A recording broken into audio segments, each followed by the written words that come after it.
When I used to host the show, I would open up the show. Greetings, welcome to New Generations. My name is Kenema Ivor, and I remember the first time I did a taping with him and I said greetings, he bust out laughing.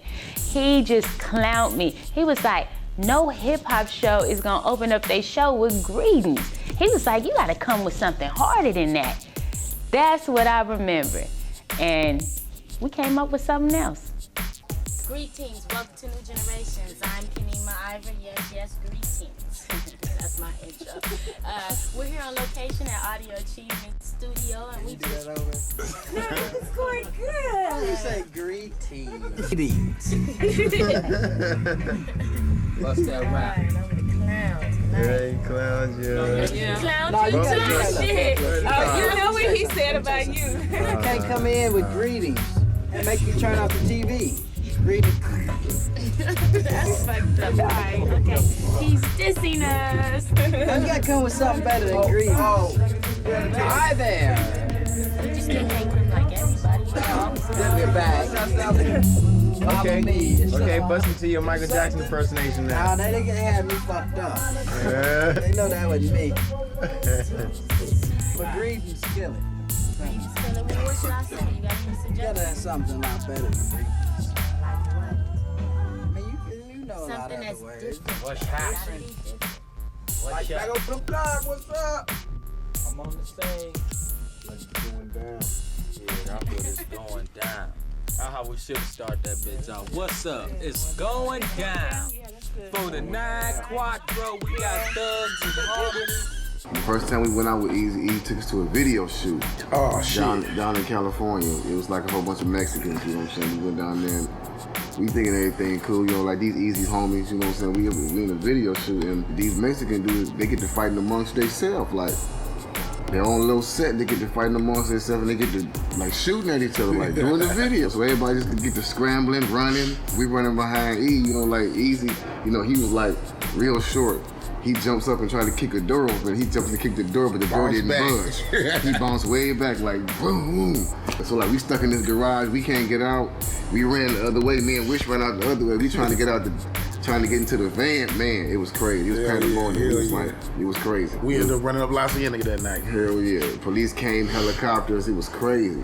It was a quick taste of the LA life. Quick. Came from, like I said, we came from Denmark, and the emphasis was more on East Coast artists, East Coast hip hop artists over here, because we had a huge jazz scene back in the days. And the East Coast hip hop was more based upon jazz samples, so therefore people over here was more interested in the hip hop stuff that came out of New York. But for some reason, we just loved the gangster. I mean, we loved the Above the Law, we loved the Eazy-E, the NWA, and that was just our thing. So therefore, I guess Eazy could recognize our passion, our love for the gangster rap, for the gangster music. We also loved the other kinds of hip hop that came out of New York, but LA just had that appeal to us. We loved it, and we started working for him, and working for Eazy was, I mean, it was funny. Because, I mean, it was the first time we actually been in that environment. I mean, and people was very surprised to see us over there, because I guess we were the first white people that was really into that part of the industry back then in 92. And I mean, they didn't really like us. I mean, Eazy liked us, but a lot of other people didn't. I mean, I remember they called us Denmarks instead of coming from Denmark. So they didn't really like us particularly much. But I mean, we started producing with Eazy, and then it just spread in the water. But Eazy was just legendary, and I mean, he every time we worked with him, there would always be new stories to tell, or at least new stories to be around. Because I mean, I remember Eazy, everybody had to be smoked in. That was like the main thing. That if you hadn't been smoked in, you had to be smoked in by E. And I remember him always having a liking for licorice paper for some reason. And I had got smoked in, you know, and, you know, like everybody. And now it was my homie's turn, Jasper. And Jasper, he didn't smoke that much at the time, but people was on him. And he was like, smoke some more. And then at the end, Jasper, he declined it and said, no, I can't smoke no more. But then a huge black dude called Charles, who didn't really like white people, he went up and took the joint, and passed it to Jasper and was like, take a hit for the black man. And Jasper, he smoked like somebody was after him. And I remember him on the way home, I had to sit there and try to keep him cool with towels, and he would rest his forehead on the windshield to not to just pass out. So I mean, he liked to fuck with people, even though that we were doing business together.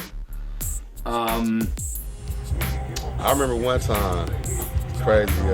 We used to have video cameras and shit. I got the cameras and we used to shoot skits and shoot with guns and all that shit. I remember one time this chick came rolling down the street. I think it was Tracy. Yeah, Tracy. She was tripping with that fool over something. And we all like just by the door right here, and this fool come out with a big ass gun and just start bloop, bloop, bloop, bloop, bloop, bloop, shooting at her car. And so he shoot at the car anyway. He shoot at the car, she drive off. She go call the police. He was getting a curl did. He had rollers in his head. And it was funny because the sheriffs came up in there and they was like, did you do that? He was like, yeah. You know, he's like, yeah, I did it. He told him. And they was like, yeah, we got to take you to jail. And he still had rollers in his hair, getting the curl, them little ass rollers. And police was like, they found out who he was. It was funny, they was like, all right, they didn't take him right away. They was like, you can go on and finish getting your curl. They let him sit there. He finished getting his curl and shit. They sitting there. He got music bumping, sitting there like a pimp getting his rollers took out and shit. Funny shit, man. That's some funny shit, which I remember. And what's cold about it, that night that shit happened, I had a tape. I was taping it on my camera. I don't know what the fuck I did with all my videos and that shit.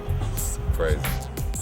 Doc, you got the real deal, niggas for life, platinum. Oh yeah, and this is one we did too. This is the 5150. This was a record we put out in December of 1 year. It came out like in January, and it was a real crazy record. That's one with a Neighborhood Sniper on it. And Only If You Want It. And Naughty by Nature produced on that too. You know what I mean? So this is all of this stuff is after Dre left. So you know we still was placking. So don't get it twisted. Then you know you got 100 Miles and Running. You know my house, Westworld, is a house that Ruthless built. So you know I give my homie a credit. You know it's a house that Eazy built. Soundtrack. This was the title track of the Crow 2. City of Angels. You know. Frost. Yeah, with Kid Frost, featured Kid Frost, yeah. Another Ruthless family member.